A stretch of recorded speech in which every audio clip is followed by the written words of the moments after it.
नमस्कार मित्रांनो, take smart केम channel यामध्ये तुमचं स्वागत आहे. जसं की मित्रांनो बघू शकता 25% जो पीक विमा आहे या शेतकऱ्यांच्या खात्यामध्ये पडायला सुरुवात होणार आहे. तर ते कोणकोणते शेतकरी पात्र असणार, कोणकोणते जिल्हे असणार पात्र, त्यामध्ये नेमकं काय आहे त्याच्या मागचा अपडेट आपण या व्हिडिओमध्ये बघूया. जसं मित्रांनो तुम्ही जर चॅनलवर नवीन आला असाल तर चॅनलला सबस्क्राईब करायला विसरू नका. व्हिडिओ जर तुम्हाला मित्रांनो आवडला तर व्हिडिओला लाईक करायला विसरू नका. तर ते नेमकं कसं सविस्तर अपडेट आपण या व्हिडिओमध्ये बघूया. तर चला तर मग कशाची दिरंगाई न करता व्हिडिओला सुरुवात करूया. चला तर मग बघा.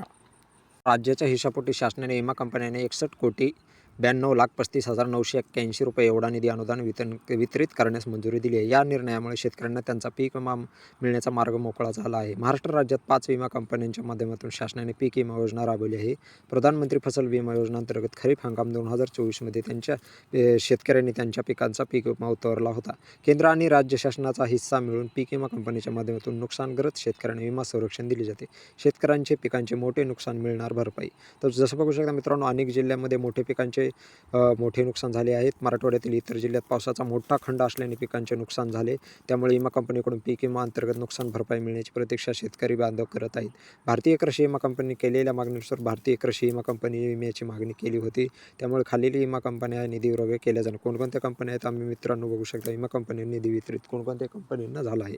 जसं बघू शकता मित्रांनो, भारतीय कृषी विमा, Bajaj Allianz general insurance company, ICICI Lombard general insurance company, HDFC Ergo general insurance company, united India insurance company या 5ही विमा कंपन्यांनी 61,52,32,981 रुपयाचा राज्याचा हिस्सा वितरित करण्यास शासनाने मान्यता. मग जसं मित्रांनो बघू शकता, तुमचा 25% विमा पीक विमा ज्यांनी ऑनलाईन क्लेम केला आहे 72 तासाच्या अगोदर, त्या शेतकऱ्यांना हा पीक विमा भेटणार आहे.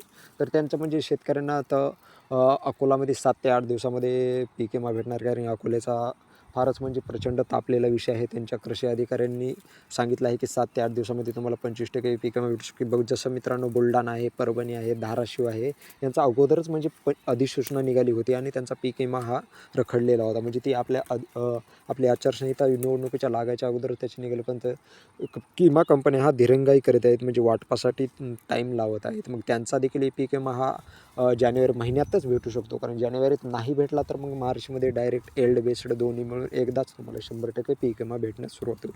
पण जानेवारीमध्ये चान्सेस आहेत 30 जानेवारीपासून तुम्हाला पीक विमा भेटला तर तुम्हाला आला, नाहीतर मग तुम्हाला डायरेक्ट मार्चमध्ये येणार आहे. तर मित्रांनो, व्हिडिओ जर तुम्हाला आवडला असेल व्हिडिओला लाईक करा, चॅनलला सबस्क्राईब करायला विसरू नका. तर मग धन्यवाद.